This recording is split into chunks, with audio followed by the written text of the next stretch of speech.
My name is Denis Torres, and today we'll talk about Fabric database and AI. Using vector search in Fabric database for AI scenarios. In order to understand how this works, how this technology works, we need to understand one by one and then understand how they work together.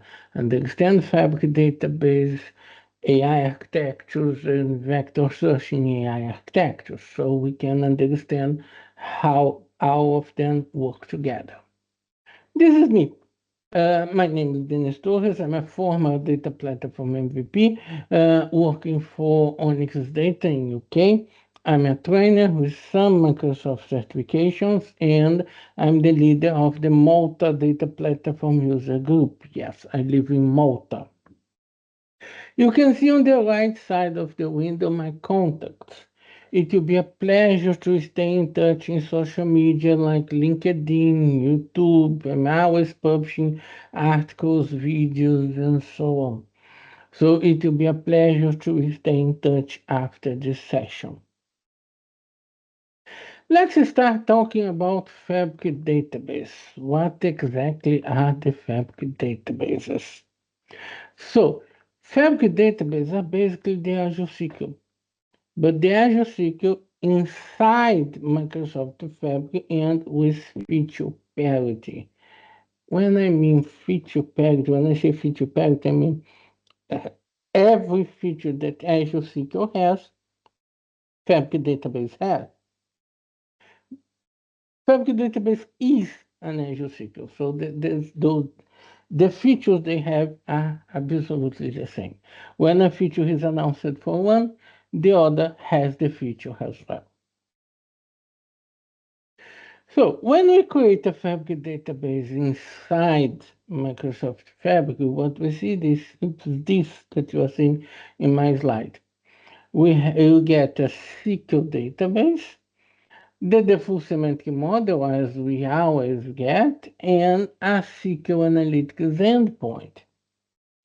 And it's interesting that we can connect to this object in two different ways. If we check the SQL database, there is an option to get a connection string from the SQL database. But if we check the SQL Analytics endpoint, we can also get a connection string from the SQL Analytics endpoint. So which one should we use? In order to understand which one should we use, it's important to understand a bit of the internals of the Fabric database.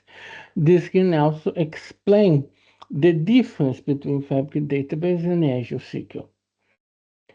I said before, Fabric database is an Azure SQL.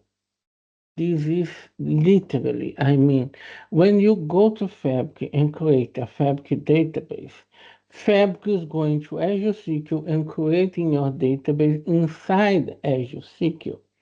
What you see here in the left side of the window is the Azure SQL internal structure. The Azure SQL internal structure to keep your Azure SQL database. So a Fabric database is an Azure SQL database. But more than that, the Azure SQL database that we create through Fabric is automatically mirrored to the OneLake.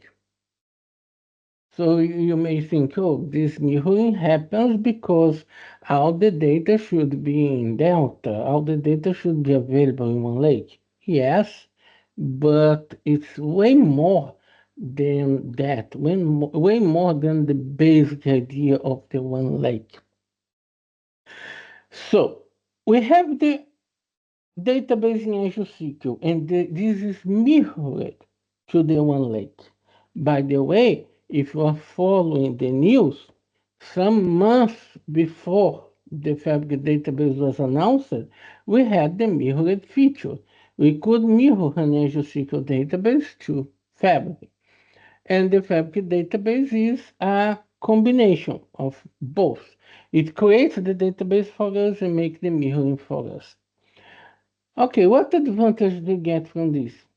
Well, let's and go back to the basics to understand the advantage. One basic concept when working with Power BI is that we should never read the data directly from production. If we read the data directly from production, the analytics workload will affect the production data. And that's not good. That's not a good thing. Uh, so, in this way, we should have an option to read the data only for analytics without affecting production. And that's exactly what the Fabric database is giving to us. By having a mirror inside OneLake, when we decide to read the data for analytical purpose, we can read the data using the connection for the SQL Analytics endpoint. When we are connecting a production application, we use the connection string for the Azure SQL.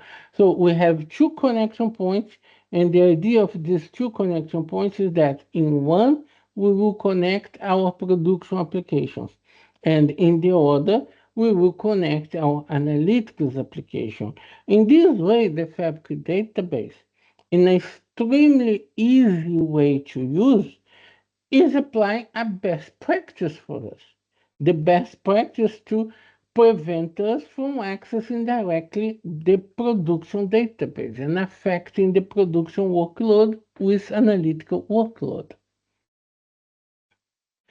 So, why Fabric database? So, no management trouble of infrastructure. If we decide to create the Azure SQL database by ourselves, we need to decide the SaaS layer of the Azure SQL, the SaaS layer that we want, which SaaS layer is better. We need to give maintenance to it, and many other details. The idea is that by using Fabric database, you have no need of anything like this. Fabric database will do everything for you. Ideal for low-code environment.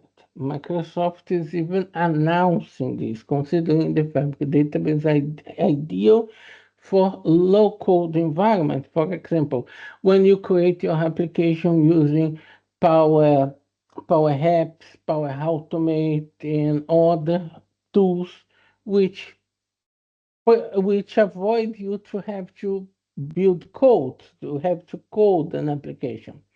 So the Fabric database follows this approach and reduces the amount of work that you have to maintain your database.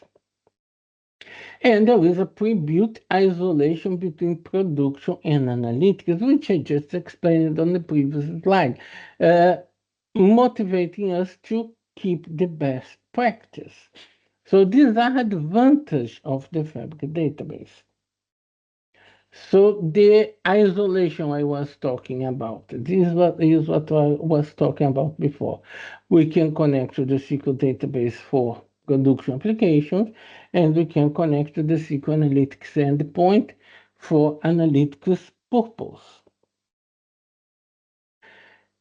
And what we could consider a difference between Fabric database and mirroring. What do I mean? I mean that we had the option before to go to Azure, create our Azure SQL database on Azure, and then make the mirroring using the mirroring feature that Fabric is providing to us. Create the mirroring from the Azure SQL to Fabric. We can do that. What's the difference of making these ourselves or creating a Fabric database? The difference is exactly who will manage all these steps for you. Using a Fabric database manage all these steps for you. Manage the creation of the Azure SQL and manage the mirroring of the Azure SQL to Fabric. In case of the mirroring, create the Azure SQL and mirror it. You need to provision the Azure SQL. You are responsible to control the provisioning of Azure SQL and control the mirroring. So you have more work in this situation. When you need the additional control for it, okay, it's a good idea. But when you have no need of the additional control, the Fabric database is a very good option. It's interesting that Azure SQL only supports mirroring above a service level called S3. The service level S3 on Azure is way above the smallest one. The smallest service level uh, is the basic service level, which costs around $5 a month. The S3 costs some $100 a month. So it's clear that if Azure SQL only supports mirroring above S3 and the Fabric database requires mirroring to work, this means when we create a Fabric database, internally Fabric is creating at least an S3. If your solution can work with something smaller than S3, if you are making a careful control of costs, and you are aware about some pieces of your solution that use something smaller than S3, then maybe using directly the Azure SQL could be a good idea. But then we are talking about very small values in this case. Yes, the smallest one is $5. The accessory is some $100, only that. We are talking about very small values in this case. Now that we understand better what the Fabric database is, let's understand what a vector search is.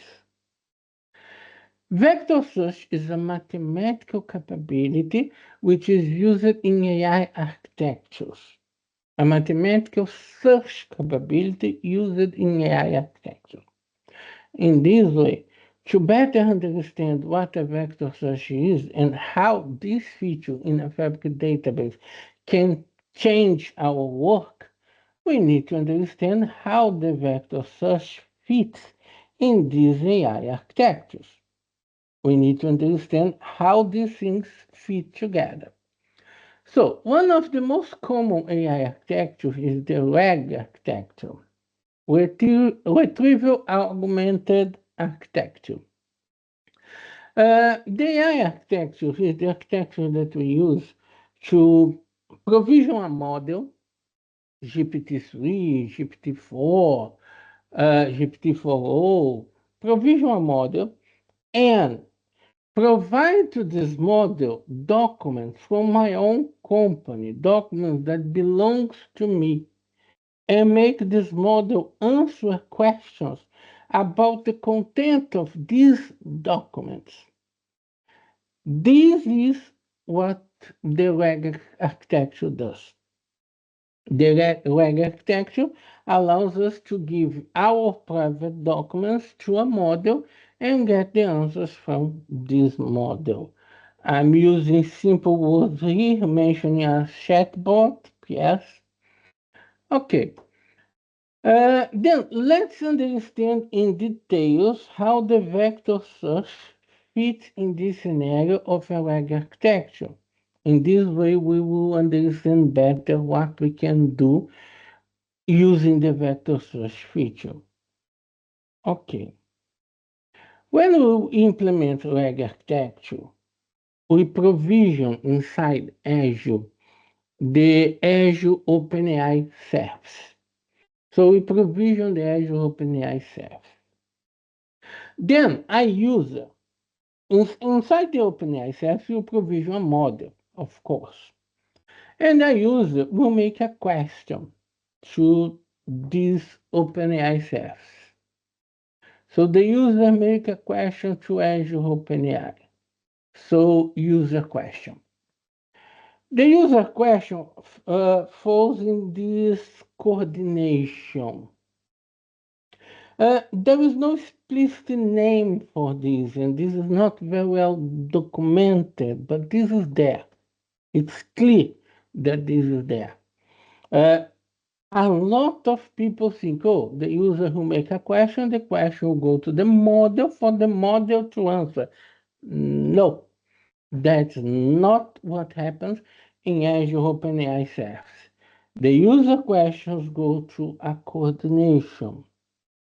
And the point is, this is a RAG architecture, so I'm providing to the model a series of my own documents, let's say 2,000 of my own documents to help the model answer the question. So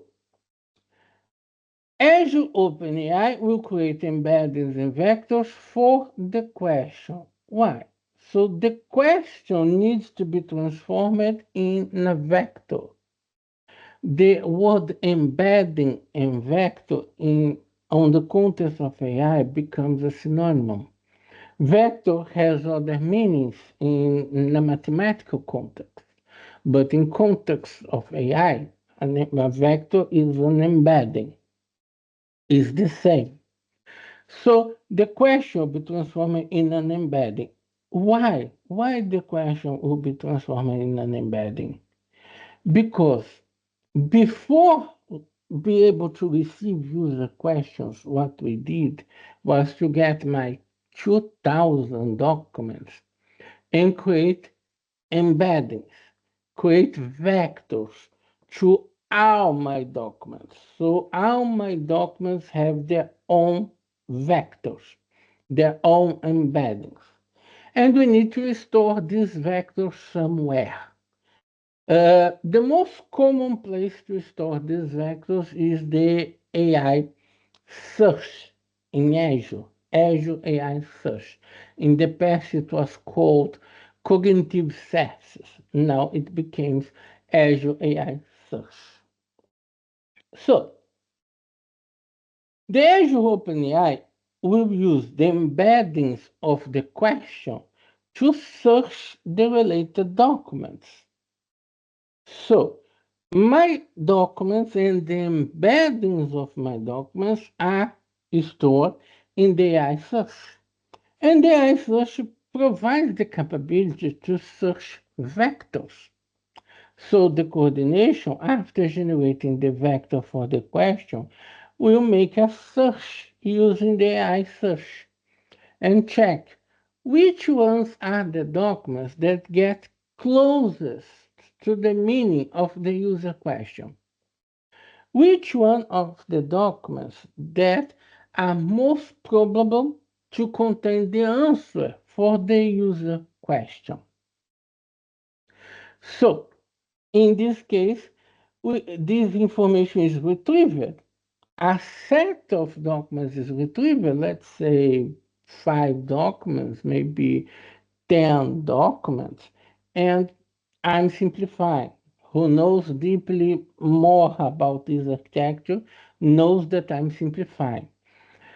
But it's basically this. Oh, this means that the model will not search all my documents? Yes, exactly. Exactly. Uh, People have the illusion that the model that you choose, like a GPT-4, a GPT-4o, or whatever model you choose, will be capable to search all your documents to build an answer. That's not possible. How could this be possible? The model works with a prompt, which is like the question that we send to the model. The model works with a prompt, and the prompt has a size limit. How could the model search 2,000 documents? It's not possible. So what happens here is that a set of a few documents which are more probable to answer the question are retrieved.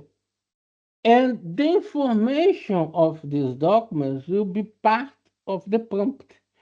The coordination will get the user question, join the user question with the pieces of documents which probably have the answer to the user question, and send this as a prompt to the model itself. So Azure OpenAI builds the prompt using the located documents. Azure OpenAI sends the prompt to the GPT model, and Azure OpenAI receives the answer and delivers to the user. So a prompt is built with only a few documents, and this is sent to the model, to the actual model, the GPT model, which returns the answer, and the answer is returned to the user. So by looking at this architecture, we can break the illusion that the model will search our documents. This will not happen. This will never happen. And more than that, more than not happen, the quality of the answer of the model depends on the quality of the search among the documents. The better the search is to precisely find the documents which contain the user question, the better the model will be capable to provide the answer to the user. If the search doesn't provide good results, the model will not be able to provide good results to the user. So this clarifies a lot and removes a lot of illusions about how this scenario works, how this scenario actually works. So the model is actually only this piece of work. Okay, so what's embedding? I already mentioned what's embedding. Embedding is a specific type of vector because the word vector has a bigger meaning in a mathematical way. But in the context of AI, vector is an embedding. Embedding is a vector which is used to represent the meaning of our documents. We transform our text documents, our content, in a mathematical vector representing the meaning of our documents. And we use this for natural language processing and search. By using embeddings, by using vectors, we can make search based on the meaning of the content. We are not searching by keywords anymore. We are searching according to the meaning of the content. So in the context of AI, vector and embedding are the same. Let's see an example. This is a very silly example, but it's the intent here is to give an idea how a mathematical vector can express the meaning of something. For example, let's consider the words queen, king, woman, and man. And a vector was created for each one of these words. Let's mind some details about these vectors created for these words. Man has the first number in the vector as 0.5. And king has the first number of vector as 0.5 because the king needs to be a man. The king naturally is a man. The same happens between woman and queen. Woman 0.3 and queen 0.3. But about the second number of the vector, the word man is closely related to the word woman and not so close related to the word queen. So the difference between 0.2 and 0.4 is only 0.2.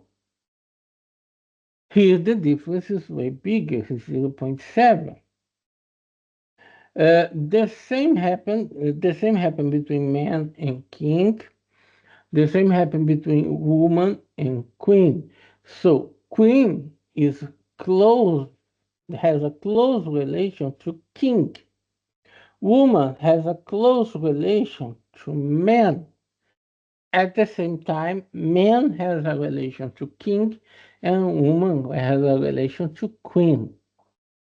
So the vector shows the relation of the meaning of the content. That's the idea. The mathematical vector shows in a mathematical way how close or far is the meaning of the content. Then, based on the architecture that we just saw how it works, the RAG architecture, it's easy to identify some RAG limitations. What I highlighted, and I highlighted very much when explaining the architecture, the model will not search out your 2000 documents. The search process will get the documents which are most probable to answer the question and send these documents to the model. Are there other documents that maybe are related to the question? Yes, there may be, but they may not be included in the prompt to the large language model. And in this case, they will not be included in the answer. So what's considered a reg limitation? It's a document search. It's limited by the prompt size. In this way, it lacks database level precision. If we want to make some questions which need a database level precision answer, RAG is not the best architecture for that. So, lack of database level precision. Could you list the orders from customer XPTO? It will list some orders, but it's impossible to know if the search was capable to retrieve all the orders for this customer, from this customer. Could you list the sales from John? The same. It will list some sales from John, but it's impossible to know if it will retrieve all the sales from John. Could you list the bicycles orders? The same. This kind of database precision questions is not possible to be answered by RAG. We may reach some answer by accident, but the confidence on this answer would be very low. And then comes the vector search in relational database. Let's let it think what this means. This means that work I illustrated inside the RAG architecture, that work of making a search based on vectors, based on the mathematical meaning of something, which I illustrated is usually done by the Azure AI Search, that feature now exists inside a relational database, and we can use inside a relational database. What possibilities this opens to us? We can use this new feature as part of the RAG architecture. Instead of being using the Azure AI Search, we can use the vector search inside a relational database. That's possible. So that's possible to use this feature as part of a RAG architecture with a different component to make the part of the vector search. A different method to implement RAG. We don't need to mimic the precise method that AI search uses to find the content. We may create some different methods besides the vector search, combine the vector search with other methods, and implement the RAG in a different way. In some situations, this could open some workarounds for the database precision answers because we are working inside a relational database. We are close to a relational database. So this opens possibilities in relation to this. And this can also be used as a simple advanced text search. Well, in SQL, we have the full text search, but the full text search is still based on keywords. It's still based on keyword search.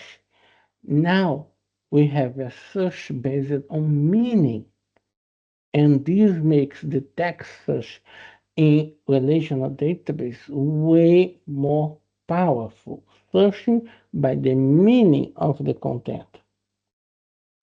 And this brings the possibility also to make a natural language text search. We can get a question from the user, transform this question in an embedding, and search this inside our database. That's possible as well. Let's see an example of keyword search versus vector search. I'm looking to buy a comfy red sofa. If we are making only text search results, only the two records at the top will appear. But if we are making a search based on the meaning, there are two more records in the database that will appear as well because they have a close meaning to what the customer is asking. So we are improving a lot the power of a text search inside a relational database to search according to the meaning of the content. Now that we understand where each piece fits in this scenario, let's understand how the vector search actually works in a technical way. What are the actual main features of the vector search in Fabric database? We have a vector data type. This means that we can declare a field in a table as being of the vector data type. This is a new feature. And we have vector functions, especially the vector distance function. This function is capable to compare two vectors and tell us the distance of these vectors. The distance of two mathematical vectors tell us how close or how far the meaning of the content is. So it helps us to locate records according to their meaning. Okay, but we will need way more than only these features. Imagine that I have a list of products, from Walmart. For example, I have the name and the description of the products from Walmart. I have the list of products. Okay. What I need to do to make a search? First, I need to get the existing table and create an embedding for each record.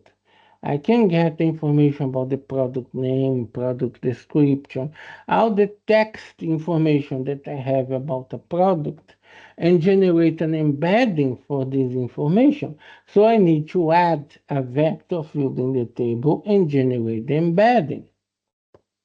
So generate the embeddings for the record. This is the first step. Then the user will ask a question about what kind of products the user wants to buy. Then we need to generate the embedding also for the user question. We have the embeddings in the table, in a field in the table, and we get the embedding from the user question.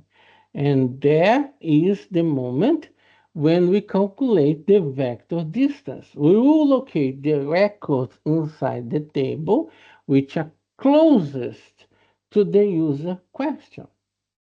And we will have these records. In some situations, this will be enough. Okay, we'll have the records. Let's return these records to the user. In some situations, this will be enough. So make the vector search in the database, the step I was just explaining, and then we'll get the answer, the list of products, and we can, at this point, return this list of products to the users. But we have the option to move a step ahead. Instead of returning the list of products to the user, I can optionally build a prompt for a natural language processing question, build a prompt with this content, and send this prompt to a model. I can send this prompt to a GPT model and get the GPT answer directly in the Fabric database. This is optional. Our work could stop on the vector search, or we could move ahead and add the intelligence of an LLM model, of a GPT model. And the secret of all these steps is in this store procedure. SP invoke external REST endpoint. This procedure holds the secret of all this. What this procedure does? This procedure was created some months, maybe a year ago, and this procedure is capable to call from the TCQ language an external API. We can make an external API call from TCQ using this procedure. So an external API call from TCQ requires a credential object. Yes, the external API will require authentication, so we need to build a credential object. This allows us to call the Azure OpenAI service. Yes, we can call APIs of the Azure OpenAI service. For what? The Azure OpenAI service can contain models for creating embeddings and can contain models for LLMs, the GPT models. Both are inside Azure OpenAI service, so we can call these APIs to generate the embeddings or to process a natural language query and give us a natural language answer. The calls using this procedure can only be done to Azure. We can't call APIs outside Azure. That's not possible. We can't call APIs which are outside Azure, only inside Azure. There is a workaround for this. If you would like to call an API which is not located on Azure, the workaround for this is that inside your Azure, you can create an API, an API management server, and register your external API inside your API. This function will be capable, this procedure will be capable to call your API in the API. In this way, you can make a bridge to call external APIs outside the Azure environment. So you can use API to call external APIs. But this is outside the scope of this session. I included this only to mention that it's possible, but it's outside our scope. So let's go to the first step. I have a list of products. I have a table called Walmart product details. So I need to create a field which is of type vector. See a simple alter table. Alter table add product description vector, vector 1536, accepting no. Why 1536? Where this number comes from? The point is that we will be using a specific model in the Azure OpenAI to generate the embeddings. And each kind of model generates a different size of vector. Each kind of model generates a different size of vector. So, the size depends on the embedding algorithm. The maximum size the field can have is 1998. So here are the size of vectors generated by some algorithms. I will be using the text embedding ADA 002 1536. But you can notice by the table that there are more advanced embedding algorithms which generate vectors way bigger than the one that I'm using. So are we unable to use these advanced models? So are we already blocked from using this advanced feature? No, not exactly. These models always accept that you set on the call to the model the size you want the vector to be returned. So the text embedding SWI large returns a vector of 3072 size. But you can ask it to return a smaller vector of 1990, for example, and it will return a smaller vector. And it will still be way better than other previous models because the way it represents the meaning inside the vector, it's end up being way better than the previous models.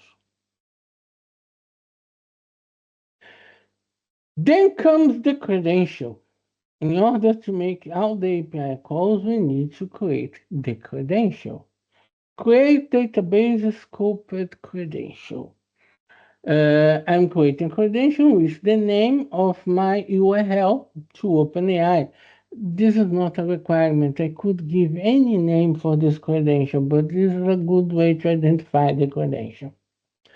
And it's interesting, the option identity. The identity is specified as HTTP endpoint headers. What this means? This means that the secret is a JSON containing the API key for the Azure OpenAI service. I put the API key here. And when calling the service, this API key will be included in the header of the API call. That's what this kind of identity does. And the API key we need to retrieve from the Azure OpenAI service. In Azure,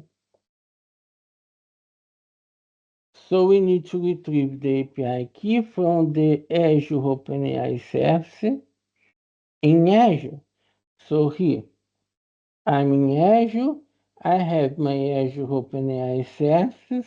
I'm on keys and endpoints, and I need to retrieve one of these keys to use as the credential inside my Fabric database. So this needs to be created there. Okay.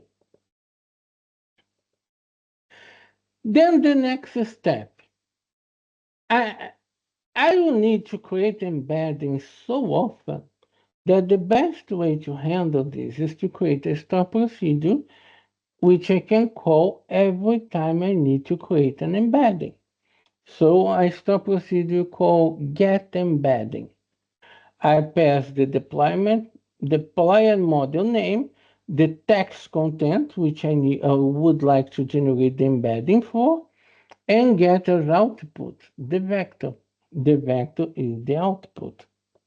So mind how I'm calling the SP invoke external REST endpoint. And I'm sending the URL. The URL is built with a specific format for the Azure OpenAI service and needs to include the deployment name, the name of the deployment that we have inside the Azure OpenAI. When we provision a model inside the Azure OpenAI, this model has a deployment name. We need this name. Then I have the payload. What's the payload? The payload is basically the input text, the text for what I want to generate the vector, but I need to transform this in a JSON object. So I transform the input text in a JSON object and send as payload for this procedure. There. And then after calling the API, I need to get the response. I have the response from the API, and I need to process this response by extracting the vector from inside this response. Don't think that this kind of thing we all know from the top of our head. Maybe one or another may know, but usually to build a procedure like this, we make the call, we analyze the response, which is in the JSON format, and then we start playing with the JSON functions in SQL to locate the best way to retrieve in this case, the vector from inside the JSON, which contains the response. And then is casting the response, the vector extracted from the response to vector 1536. This embedding is the output variable. Okay, after I created this procedure, I need to fill my table. I have a table with Walmart products.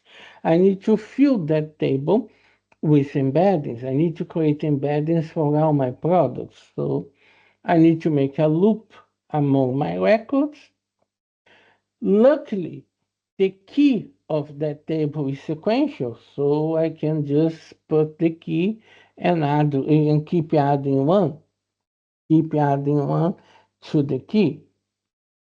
And I am reading record by record. I read the product name, the description, then I make a call to generate the embedding. Once the embedding is generated, I make an update on the table with the result of the embedding. In this way, I fill the table with the embeddings for each product. And finally, I make the actual search. I make the actual search for the result. Help me plan a high school graduation party. The answer will be a vector. I need to create a vector for this question.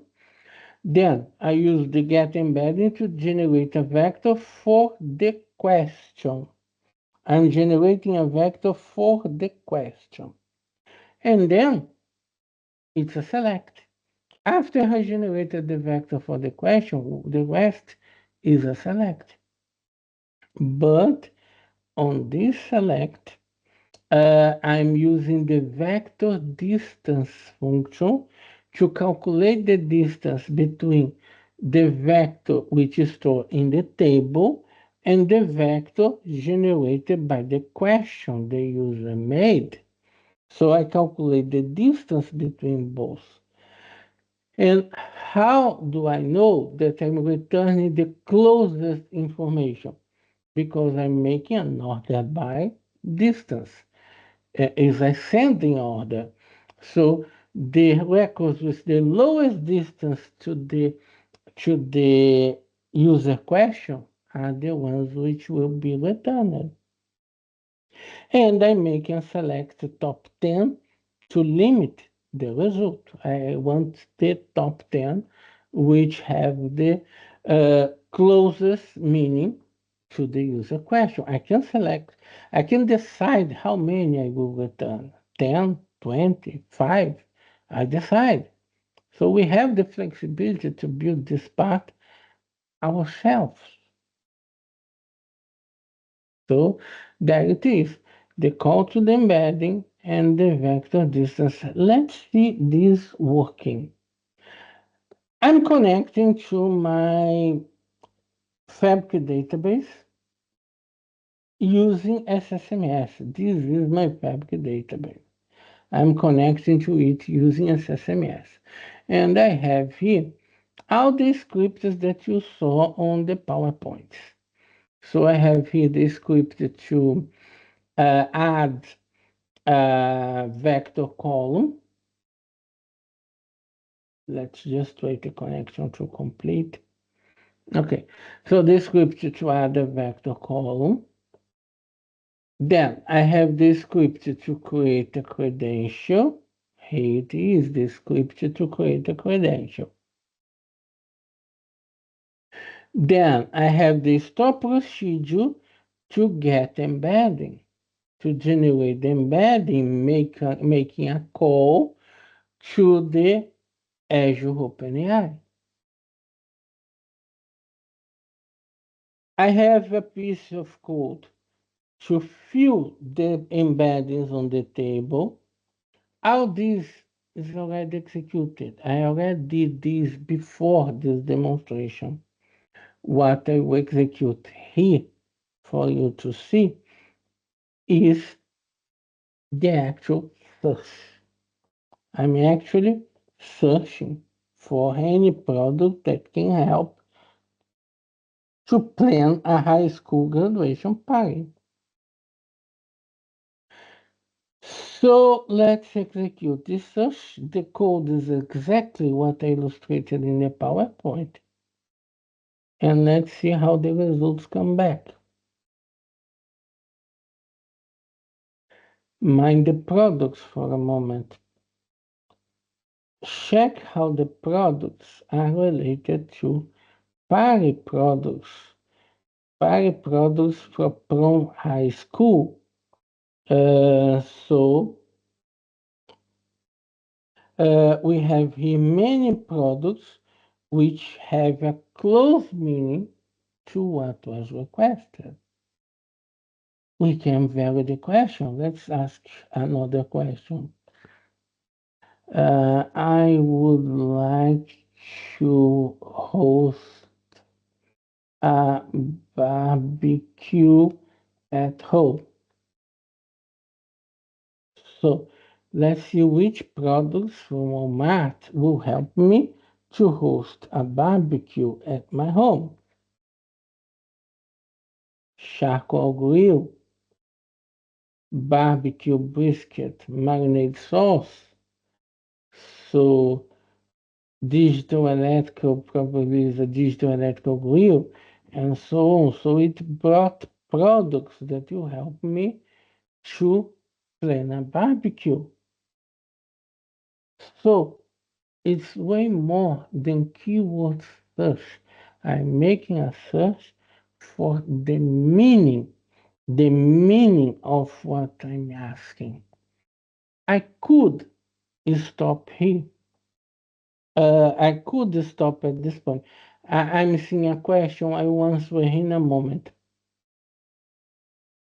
I could stop at this point, but I can make one step further. I can go one step further. For example, I can create another stop procedure that I'm calling as get answer. This stop procedure is again receiving the deployment name, the search test, and returning the reply. But this time, I'll generate the embedding. I'll make the search inside this stop procedure, locate the top 10 closest products, but inside the stop procedure, I will use this JSON SQL functions, the JSON SQL functions to build a prompt. And mind that I get the result of my vector search query, JProducts, and I concatenate this result into the prompt. I concatenate the result into the prompt and send the prompt to OpenAI, this time to a GPT model. And then I get back the answer, and again I extract the answer from inside the GPT model. So let's see what it can result. This is the procedure, this is the actual questioning. Help me plan a high school graduation party, and I call the get answer stop procedure. Execute. There are two API calls in the middle of this execution, one to generate the embedding of the question, and another to call the model itself to process the answer. So, because the prompt I made, I asked it to send the result in this format. It gave me the answer for the user. It gave me a field only with the selected product IDs.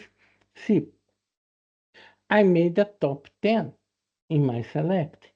But when I sent these top 10 products to the OpenAI model, it decided that only 4 of these products really fit what the user wants. And I asked it to explain the line of thoughts about the choice of these products.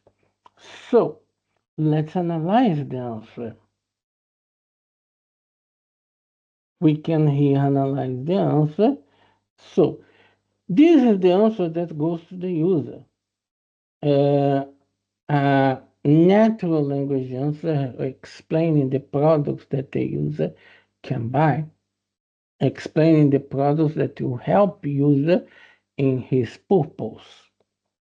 And I have here an explanation about the line of thoughts taken by the model. What was included? Decorations, tableware for themed graduation parties. Will create a festive, memorable atmosphere for a high school graduation celebration. So it explains the line of thoughts of the model. The model GPT-4o has this feature to explain its line of thought. And that's it. Let me put a reference here. The link that you most may would like is this first one. This first one is the link to my GitHub, the location where I store all these files, including the PowerPoint, in this first point. Then there are some other links for a walkthrough using Wikipedia and a walkthrough using Walmart. The walkthrough using Walmart is not using Fabric Database or Azure SQL directly. I had to adapt. I adapted to create exactly this presentation. It's not exactly what I did. The walkthrough is not exactly the steps I did. So you may would like this reference. Hamed was asking about if the PowerPoint is available. The PowerPoint is there. The PowerPoint is there. Let me see the other questions here. Could it happen that the remote embedding algorithm is changed or deprecated in future? In that case, what you do with the existing vectors for product description? Would they automatically become binary junk that needs to be recalculated and updated with new vectors for each product? Yes. The simple answer for the question for Jovan here is yes, yes. If for any reason, either if it is for the reason of a deprecation, either if it is for the reason that you decided to use a more advanced algorithm, if for any reason you decide to choose a more advanced embedding algorithm, you need to update all your vector fields with the vector generated by the more advanced embedding model. You need to make this update. It is unavoidable. So these values are linked to the model that you created. Okay. I hope everyone liked the session. I hope everyone enjoyed the session. Here are my contacts. If you like to connect, it will be a pleasure to stay in touch.